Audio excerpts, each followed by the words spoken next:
magic of live television. Also, the dog is barking. It's just all part of the show, guys. Okay. All right, low sodium eating. So low sodium is a little tricky because basically there's a bunch of stuff working against you. The first thing is the restaurant industry. All chefs are trained to use salt liberally, and they do because it's a flavor enhancer and it brings out everything. Most restaurants oversalt their food a little bit. That's not a slight against restaurants, but it's usually too much for someone who's trying to be health conscious. So when you eat out a lot and you have high blood pressure and you want to bring that down, the first thing I usually suggest to my patients is you got to stop eating at restaurants so often. Or you have to be very, very careful what you order. I was a waitress once, so I've worked on the other side of the restaurant, and I've noticed them salting everything, including their salads. I've watched them sprinkle salt on a salad. So it's very hard to get away from salt when you're eating out a lot. If you like sauces, that's the second problem. Most store-bought sauces and most restaurant sauces, and the dog is so helpful today, are full of sodium. Especially Chinese food. So if ever I have a patient who is a habitual Chinese food eater and they need to bring down their blood pressure, I have to tell them, you got to put the sauce on the side. It's got to be something you dip into, not toss all your food in. But if you cannot eat out, again, that's probably the best course of action. So my specific request was sweet and spicy. For people who like sweet and spicy, what do you do when you want to reduce the sodium in your diet? I'm not a big spicy eater myself because basically my stomach let me know a while ago that if I tried to eat spicy food, it was going to go on strike. So I kind of asked around. When I think of spicy sauces, I kind of think of Latin food or Asian spices. What is going on with you today? Can we get a close-up of this interloper? No heckling. That's not allowed. This is Lola, the star of my social media campaign, basically. So when I think of spicy, I think of Latin food, Asian food, hot sauces, things like that. So that's kind of what I worked with today a little bit. When I think of... Thank you, Lola. That's a good contribution. When I think of sweet sauces, what I typically think of is sweet barbecue sauce, or certain Chinese dishes like orange chicken, sweet and sour, things like that. I'm going to kind of go one by one on those examples and give you ideas, and then we're going to cook a salsa verde, which is going to be nice and spicy, and I'm going to teach you guys how to do fire roasted peppers over a stove. There's going to be actual fire involved. It's going to be very exciting. So, to start off, when you're eating a low sodium diet, what does that mean? If you saw a dietitian, they might throw out a number at you, 2,300 milligrams of salt. 2,300 milligrams of salt means pretty much nothing to anyone. So what is that? It looks like this. That is how small it is. That's 1 teaspoon of salt. That's how much salt you can have in a day. Most people don't do that, especially if you're eating at restaurants. But most people who get used to eating a high salt diet, that's what tastes good to them. When you start to cut that back, it tastes terrible. There is good news behind that. When you cut back your salt, it's a very similar effect to if you quit smoking. The first 2 weeks of quitting smoking are always terrible. The first 2 weeks of quitting salt, everything tastes awful. And then at the end of that 2 weeks, we were going to put the dog away, but then we didn't. And that was a decision that we made. So, where was I? Okay. When you cut back on salt, after those first 2 weeks, I'm so glad this is happening right now.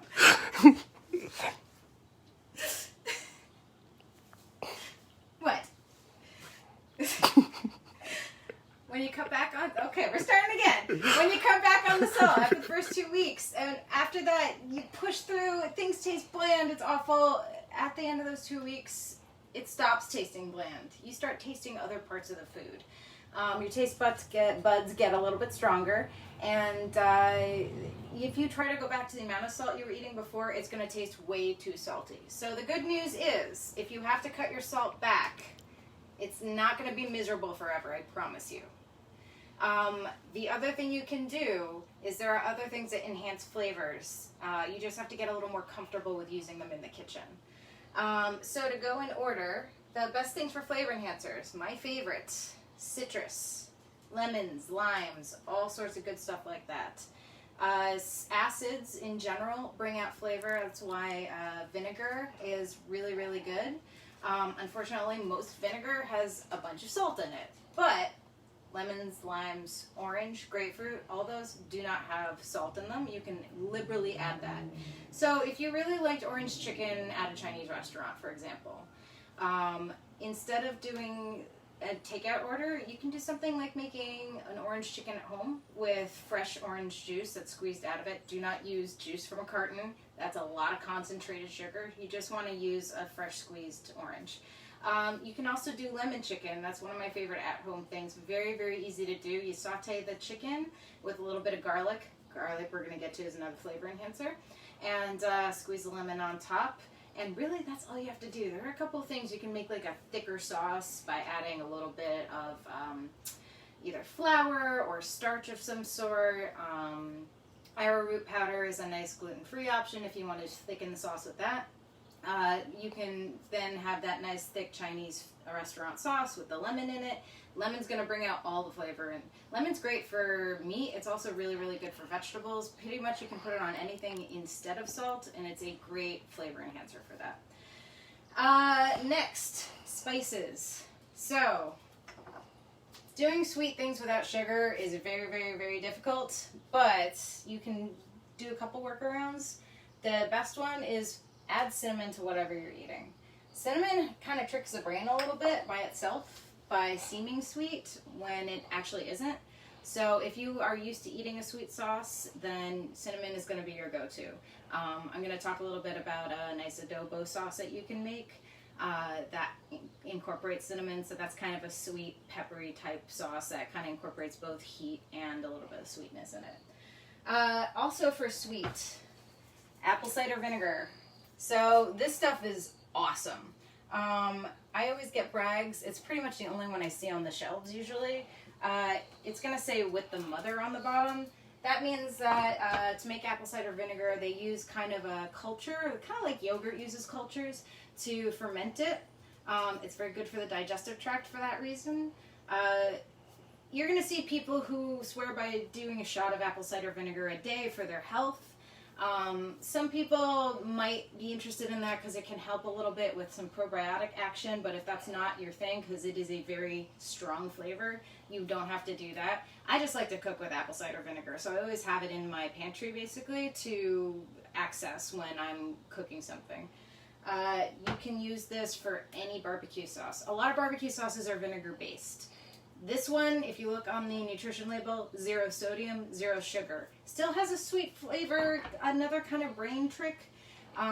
Really, really good for making barbecue sauce. And we're going to talk about doing a very healthy version of pulled pork or slow roasted pork that incorporates apple cider vinegar to kind of give you that kind of rich flavor that most sauces give. Spicy things. Everybody who likes spicy should have some cayenne pepper in their pantry. It usually says red pepper in big letters, but if it's the bright red stuff, it'll usually tell you at the end it's ground cayenne. Cayenne's actually pretty good for blood pressure too. So if you want to put that in your food, not only will it give you a spicy kick, but it might actually help relax your blood vessels a little bit and relax that blood pressure a bit. I also have chili powder, ancho chili powder. Never take substitutions that don't say ancho on them. Not really spicy, but gives that really good smoky textured flavor type effect on your sauces. And we're also going to be using cumin today, so I have that out. You should always have cumin. Just always have cumin, unless you don't like cumin or you're allergic to cumin, in which case don't always have cumin. But it's another really good flavor enhancer.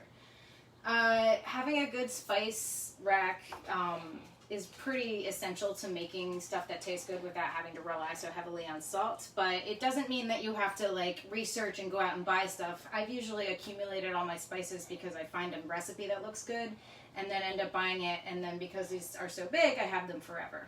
So it's really nice to accumulate this stuff because then you can start pulling it out and experimenting with it over time, and that's how you start really learning how to flavor your food. The other things that are really good for uplifting your flavor profile, fresh herbs, absolutely.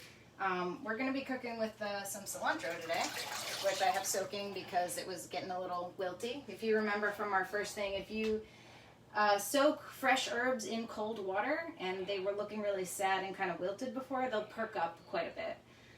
So I'm just perking that up. I bought it yesterday, but cilantro isn't very happy in the refrigerator, so it's just taking a bath right now. I usually use fresh thyme, it's an herb, on everything. It is so good, especially on eggs, on chicken, but it basically like tastes good on anything. One of those other things besides citrus that I basically cook with all the time. But any kind of fresh herbs, parsley is another common one that's really good to use. You can also try rosemary. I especially love fresh rosemary when I'm cooking with meats. All of those are good flavor enhancers, obviously no sodium. If you're not comfortable with dried spices, you can always pick up Mrs. Dash. So Mrs. Dash has no sodium added, and they do spice mixes, and they'll tell you what they're for. So they'll have a poultry mix, a fish mix, or just a general mix, spring mix, whatever. Those are all very, very good, and if you're not comfortable with kind of creating and experimenting with spices, pick up some Mrs. Dash. It's good to go. You can just sprinkle it on, and it'll enhance whatever you're eating. So those are all good no sodium options. Last week we also talked about aromatic vegetables. So this is the last thing you can do. Aromatics include garlic, onion, celery, and carrot.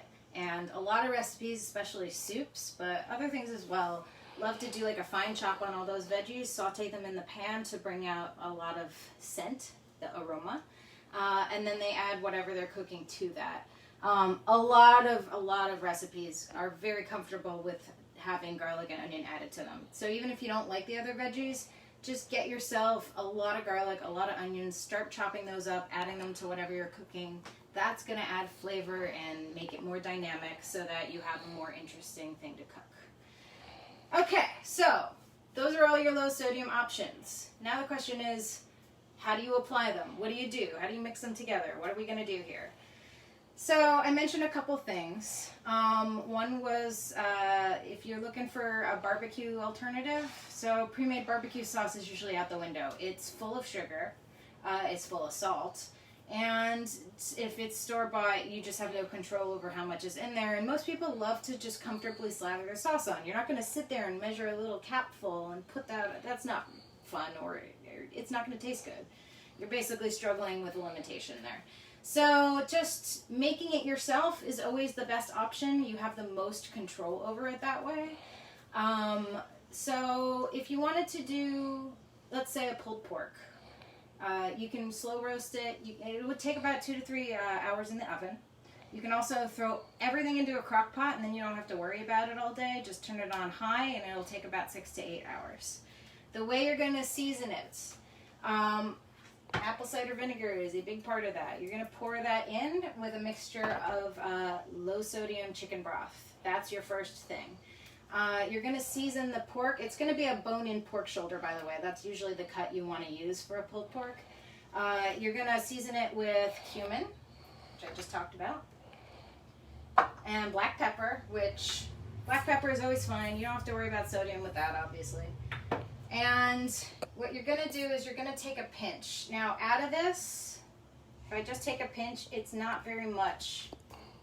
A pinch of salt is very little out of that teaspoon. So 1 to 2 pinches to just sprinkle on top of the pork, that's totally okay. You're well within your limitations. Now, there are some low sodium diets that call for as little as 1,000 milligrams. That's less than half a teaspoon. So, again, very, very little. But for a full pulled pork, because you're not going to sit there and eat the whole thing, again, a pinch of salt, a singular pinch that you take between your fingers and then just flurry over the top of it, that's okay. You just don't want to start dumping the salt on there.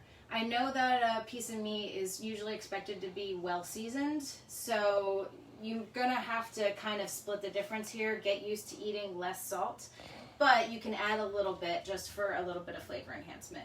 But everything else that goes into this recipe is gonna enhance the flavor more. So apple cider vinegar is your acid. Acids are flavor enhancers. No sodium added to this, you don't have to worry about much. So cumin is going on there, lots of pepper, a pinch of salt. You're going to sear the pork, and then you're either going to put it in the oven, in a Dutch oven, or you're going to put it in your slow cooker. Add your onions, add garlic, and your apple cider vinegar, and your broth. And that nice moist environment, slow cook it. If it's a slow cooker, 6 to 8 hours on high, or around 10 to 12 hours on low. If it's in the oven, it's going to be 2 to 3 hours. And that pork will pull apart nice, and it'll have that nice little kick that pulled pork usually does, thanks to the acid that we added. Note that, yeah, this isn't barbecue sauce, but all barbecue sauce, the base of it is usually vinegar. So this is kind of taking the same spirit. It's just making it a lot more healthy. You also might want to use a little bit of olive oil when you're searing the pork, just to make sure it doesn't stick to the pan before you put it in the oven. All right, so that's a barbecue solution for low sodium. If you want to go for more of a spicy sweet mixture, you might want to try adobo sauce. That's a Latin recipe, and I really need to emphasize this, we are talking about the sauce. That's the kind of stuff you see peppers packed in cans. We are not talking about adobo seasoning. Do not buy adobo seasoning, whatever you do. That stuff is so high in sodium, and they make low sodium versions of it. It is not good. But that's not what goes into adobo sauce anyway, so there's no reason you need to buy that stuff. To make adobo sauce, you're going to be using some cinnamon. You're also going to be using some cumin. There's oregano. Apple cider vinegar also goes in this one. There's your sweet. Then you have ancho chili powder. You can do it with the chili powder. You can also do it with dried ancho chilies. Basically, you would take the dried chilies and you would put them in a dry pan, no oil, and then you would just roast that up, and that brings out the flavor. Heat often brings out the flavor. You're also going to take some garlic cloves. You can see how all of these ingredients are kind of repeating on themselves a little bit. Leave the garlic cloves in their paper and just put it in the dry pan as well. You're going to roast for a few minutes just to bring out the flavors. Don't burn it, don't anything like that. Just give it a nice browning roast for a minute or two and then bring it out. You add the ancho chili powder to some hot water in the blender. You blend a little bit to make like kind of a slurry. And then you just throw onion, you throw the roasted garlic cloves in there, you throw your cinnamon, oregano. Blend it all together until it makes kind of a more liquid paste, but kind of a thick sauce. And then you can just pour that out on anything. You can mix it up with rice, you can marinate meat in it, or tofu, or whatever you're cooking. And that gives you, it's not going to be super spicy, but it's going to have like kind of sweet undertones and smoky undertones. So that's a very nice sauce to serve with different types of food.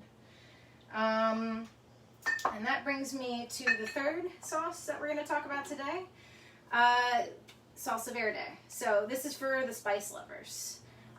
You can make salsa verde with your chili pepper of choice. Today I'm going to be using poblano peppers because I love them to death.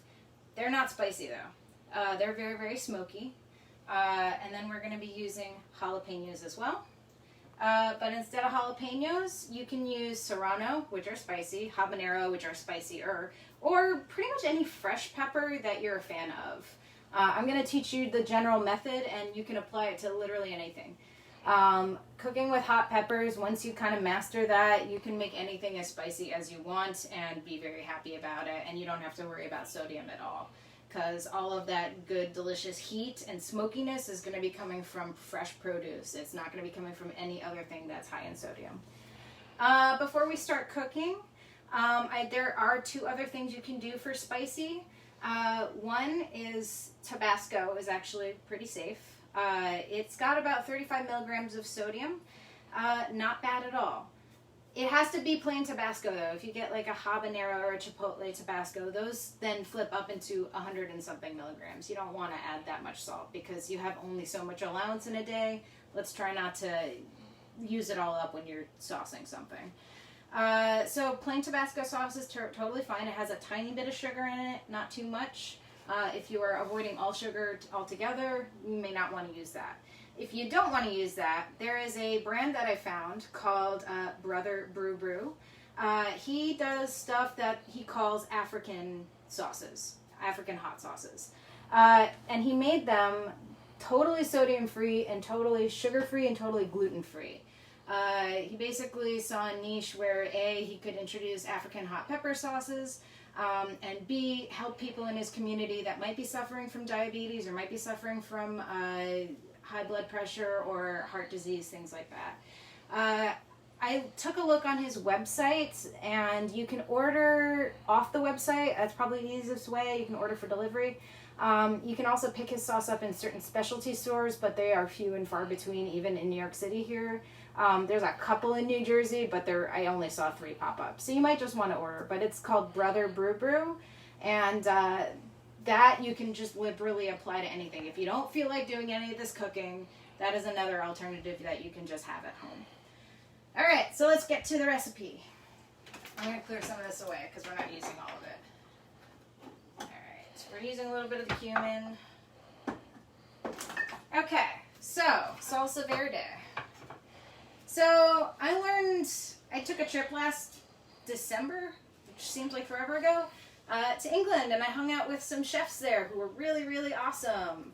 But they taught me their version of salsa verde. So it turns out in England, what they call salsa verde is usually anything with green herbs.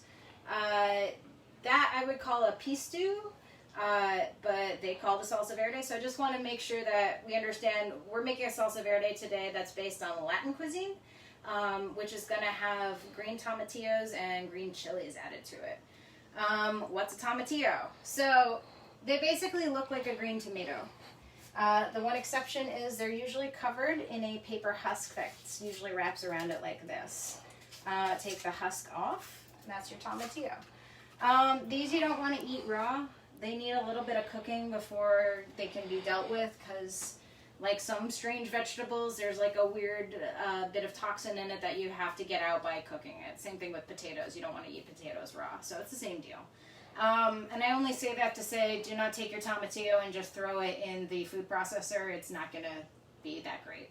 What I did over here is I put everything in my oven in the broiler, and I just zapped it for about 10 minutes. You want the skins to start to brown without like blackening too much. I also added some garlic cloves in their skin again. You can roast garlic cloves in their skin and then very easy to just peel it off. Why put it in with their skin is you don't want these to dry out and become all shriveled up. So I just roasted them in their skin. They were good to go. So that cooking portion is done. What I wanted to demo today is the best way to prepare all sorts of peppers and chilies.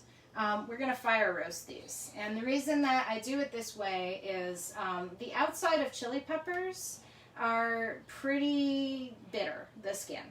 The skin is bitter, and if you basically char up the outside, set them on fire until they're black, the skin of the pepper is going to just peel off. What you do is you put it in a container with some plastic over it, it sweats, and then you can literally lift it out and just slough the skin off like it's nothing. It's also kind of fun to do. So, I have a gas stove. So it's very easy for me to do this because I have an open flame. But not everybody has a gas stove, so that's okay. I have read that you can do this over a electric stove. It's not going to be quite the same effect, but it'll work. If you don't have either of those, you can oven roast them. You can use a grill if you have access to a grill. There are a lot of ways to do this. I just like doing it this way because I have the means to do so. It's a lot of fun. You get to play with a little bit of fire very safely. I'm going to be using fire-safe tongs. They're coated in something, and while they are very resistant to heat, if I leave them in the stove, they're basically going to catch on fire eventually, so don't do that. That's the first fire safety tip. I'm going to be doing this with water at a very easy access so I can put this off. I also have a fire, I can't remember the word right now, but extinguisher. There we go. I have an extinguisher nearby, so I can always grab that if there's a problem. You can also take a lid of a pot and slam it over it if anything catches on fire. The one thing you don't want to do is if anything is burning, don't lift it up and go like this. That's how you set other things on fire. Don't panic. So that's my little fire safety spiel. This is a fairly safe thing to do as long as you are careful. I'm going to take my peppers. You want to kind of bring the camera in here. And I'm just going to lay them across like so. And they're just going to sit on the grate of this stove. I'm also going to take the jalapeno, lay that over the grate as well. Now, the goal here is for this stuff to blacken. It is okay that this chars up because we're not eating that part. And we're just going to let it kind of blacken. The jalapeno is pretty small, so I'm going to flip it pretty quickly. To be extra, extra, extra safe, if you want, I'm just going to show this. You can use something like this. This is a grease guard that we use when we're cooking something that's going to splash a lot. You can actually lay it over the burner, and then especially if you're using smaller peppers than the ones I'm using, you can just put the peppers on top of that. It will discolor the wiring a little bit on this thing, but it won't hurt it. So that's another way you can prepare this over an open flame. So as you can see, everything's kind of charring up a little. That's the way we want it to be. And we're going to flip it over. Poblano is taking a little bit more time, so I'm going to move it more directly on the fire. But you just want to move it around, make sure it burns. What's really great about this recipe is basically you don't have to worry about overcooking because you can't. You're going to, basically the only thing you don't want to do is walk away from it. But if it turns black on the outside, the inside of the pepper is still perfectly good. The skin's going to be removed. Everything's great. So super, super, super easy recipe.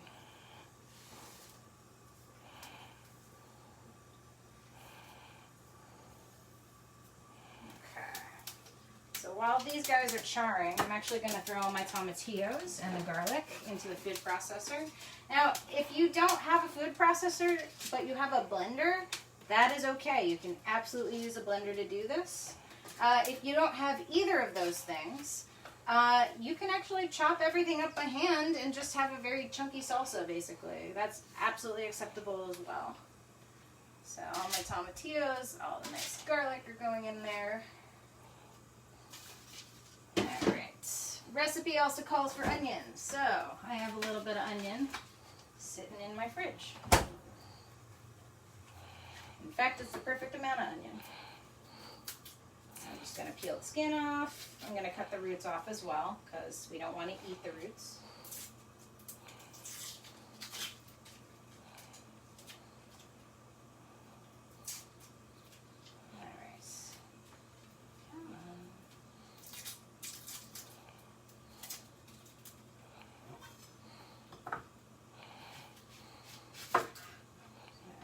Off, and then I'm going to just cut it in half and in a quarter and make it a little bit easier for the food processor to chop up. So we got some onion in there. Now, we're also going to add a bit of cumin. Now my teaspoon is currently occupied, so I'm just going to kind of eyeball this one, but it's about 1 teaspoon of cumin. If you are not a big cumin fan, you can skip this step. If you think that's too much cumin and that's going to be a little strong, you can also reduce it. This is up to you, your flavor. And then I'm going to add some limes.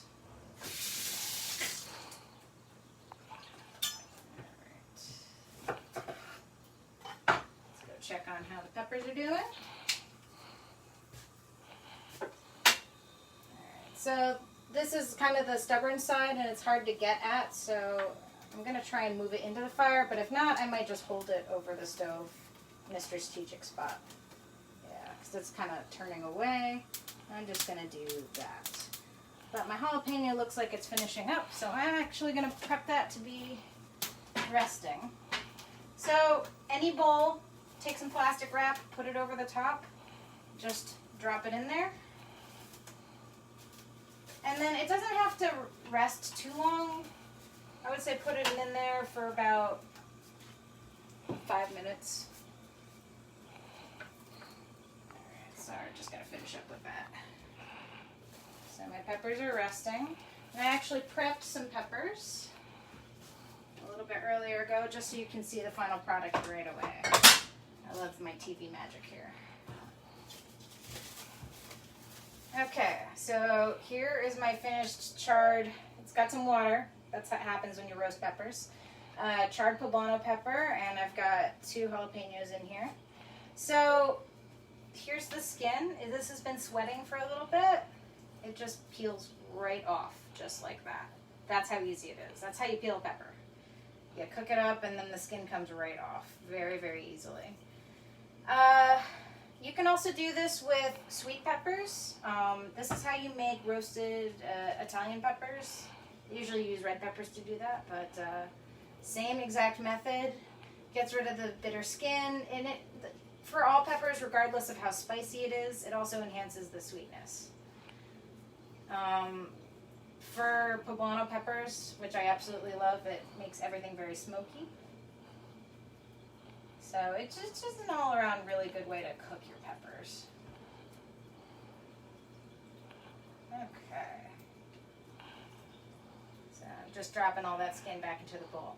A note on safety. I am using jalapenos, which are not that bad, but when you start cooking with them a lot, like a big batch of them, the oil is going to get on your hands. And then if you touch your face, you're going to have a very spicy face.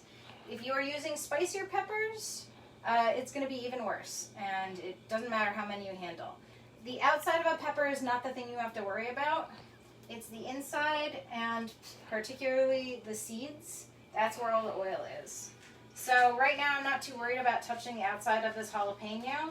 I forgot my gloves, but if you are cooking with anything spicier than a jalapeno, and I would still recommend gloves for a jalapeno if you're doing more than 1 or 2, definitely put gloves on. You can just buy some rubber gloves off of Amazon. Of course, right now I'm not sure how available they'll be, but if you plan on doing this with something because you really, really want the spiciest thing possible, don't handle it with your bare skin. Even if you don't touch your face, it can actually inflame the skin on your hands. I've had this actually happen to me where I made buckets of tomatillo salsa with hot peppers. And at the end of the day, my hands were hot and swollen, and I fell asleep with my hands in ice water because that's the only way I could sleep. So it's not fun. I don't recommend it. Don't err the way I did. Alright, so skin is off for jalapeno number 1 and jalapeno number 2. And yeah, it's messy, but it comes off very easily, and it sure beats trying to peel a fresh pepper, which is next to impossible. And then all that bitter skin is just going to be tossed. You don't have to worry about it ever again.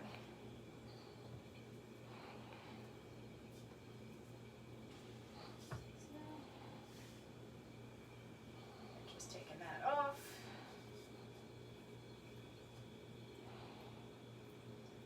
Alright, fire roasted peppers.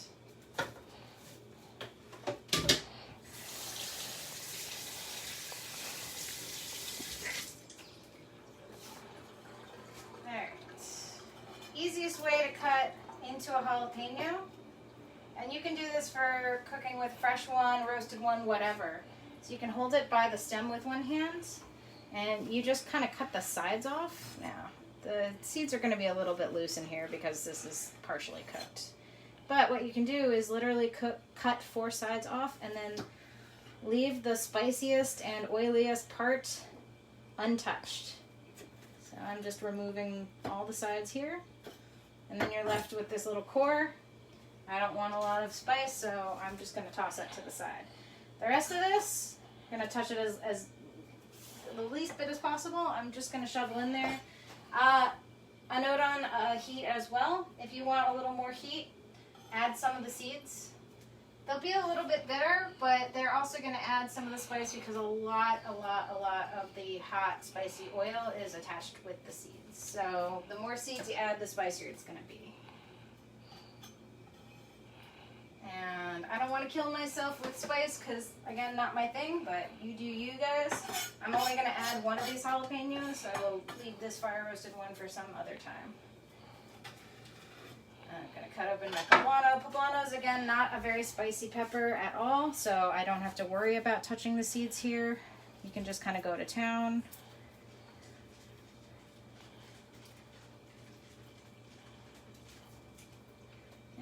Seeds don't really add anything because it's not a spicy pepper, so I'm just going to brush them off.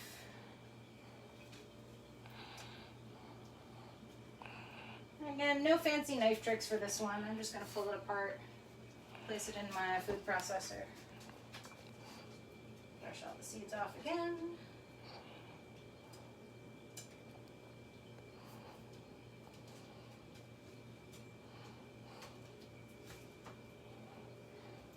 Alright, we're going to finish off with some lime juice. That's going to, again, add some acid, add some flavor.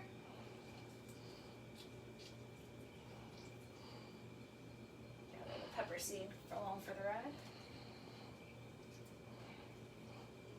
Feel free to emphasize whatever flavor you really like. If you really like lime, you can add more than one lime. If you really like garlic, add as much garlic as you want. It'll come out super garlicky, but if that's your thing, go for it. Woo! Anything can happen on a live show. Alright, more lime juice here. So, to recap, in this we've got fresh onion, roasted garlic cloves, roasted tomatillos, and we've got our fire roasted jalapenos, fire roasted poblano peppers, lime juice, and cumin. No salt added whatsoever. I'm going to finish it off with some fresh cilantro. That's another flavor enhancer. Fresh herbs that we talked about. So that's kind of how you bring all this together. We've got acid to enhance the flavor. We've got our fresh herbs. We've got our dried spices. All of them work together to bring a really nice flavor profile. And then, what do you serve salsa verde on? Pretty much anything you want. If you want to just grill some chicken up, and you feel like grilled chicken, that's pretty plain, I wish I could kind of spice it up a little bit, put some of this on top. I'm actually going to make some tacos tonight. I have jackfruit to make vegan tacos. Jackfruit sounds weird. It's a fruit. It is sweet. But if it's prepared the right way, and mine has been marinated in a little bit of lime juice, it basically has the same texture and consistency as pulled pork or slow roasted pork. It's kind of amazing, especially if you like pork tacos and you're trying to do a vegan diet. Jackfruit, you might want to check it out. Very, very cool. And you can buy it in the store pre-made now. If you try to make it yourself or prepare it, the fruit is gigantic. There's a lot of work that goes into it. I'm a little intimidated by it, but you can buy it pre-prepared in packets that you just basically have to heat up in the pan and it's good to go. So that's what my salsa verde is going to go on tonight. So we got our cilantro. Oh, by the way, if you don't like cilantro, you don't have to put it in there.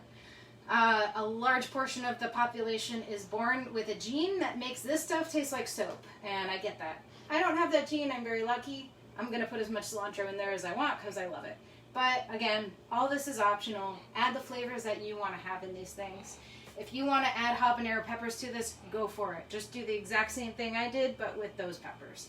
I would explode if I ate those. So I'm not going to. But you guys do whatever you enjoy. Cook whatever you want to enjoy. I'm kind of giving you the basics that you can apply to anything. So I'm going to chop this up, and it's going to be really, really loud. All right.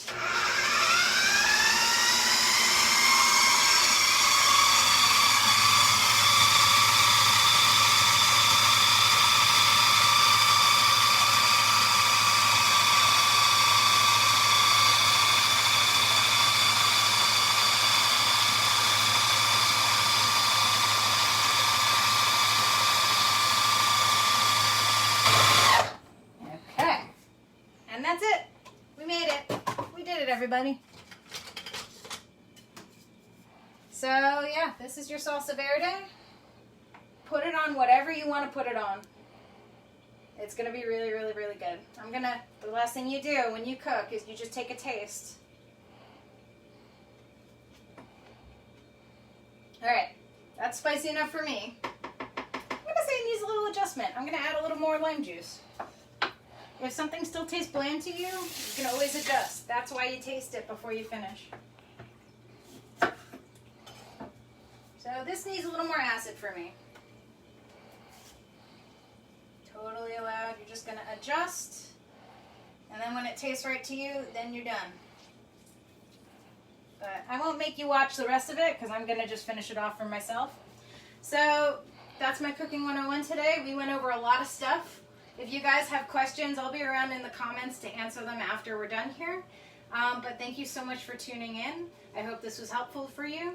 If anyone wants to support the show, I'm taking donations on my Venmo. It's at JSRockRD. Donate what you can if you want. If you can't donate, that's totally fine. That's why I do this show for free. Basically, the money goes to buying the groceries so I can do these shows. And again, if anybody wants to see me cook anything or they have something that they've been dying to try but they're not sure what to do, suggest it in the comments. I'll do it for another show. So thanks again for tuning in, and I'll see you guys next week.